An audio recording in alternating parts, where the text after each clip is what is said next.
Final ले भारत वैभव सूर्यवंशी दमदार 50 आरोन को शतक चलित 19 वर्ष रु कम क्रिकेट विश्वकप फाइनाल ले प्रवेश करिछि भारत।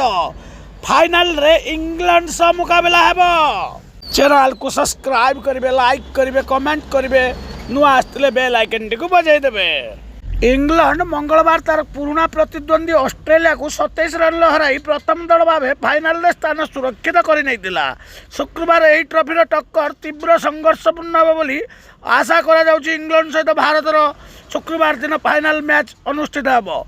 बुधवार द्वितीय सेमिफाइनाल फाइनाल रे अफगानिस्तान 311 रन आह्वानपूर्ण लक्ष्य देइथिले मध्य निज शीर्ष क्रमर द्रुत और दमदार बैटिंग भारत यह अति सहज हासिल कर 53 बॉल पूर्व मात्र 3 विकेट विनिमय 311 रन कर षष्ठ थर विजेता होगा दिगरे आउ एक बड़ पाद बढ़ाई।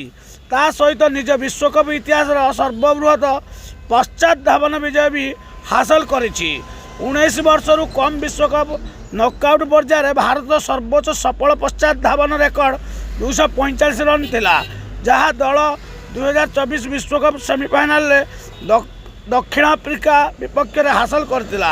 यह मध्य 19 वर्ष रु कम क्रिकेट इतिहास सर्वोच्च सफल पश्चात धावन होइछि।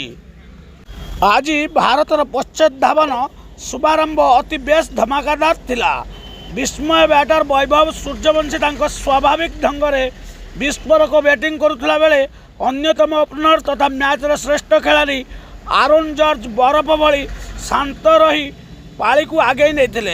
वैभव 24 बॉल अर्धशतक पूरण करते फल भारत प्रथम विकेट रे भागीदार मात्र 9.3 ओवर रे 90 रन अमल कर पर अधिनायक आयुष मात्रे और आरोन द्वितीय विकेट रे 114 रन जोड़ी भारत को विजय को पक्का कर देइथिले।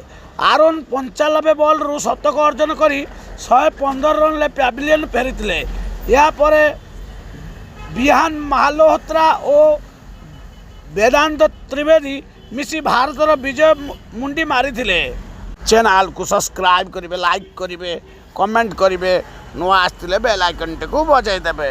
पूर्व टॉस जीति प्रथम बैटिंग करथिबा अफगानिस्तान दल निर्धारित 50 ओवर रे संग्रह करथिला 310 रन 4 विकेट हराई से करथिले फैजल करथिले 110 रन और निजारल करथिले 101 रन।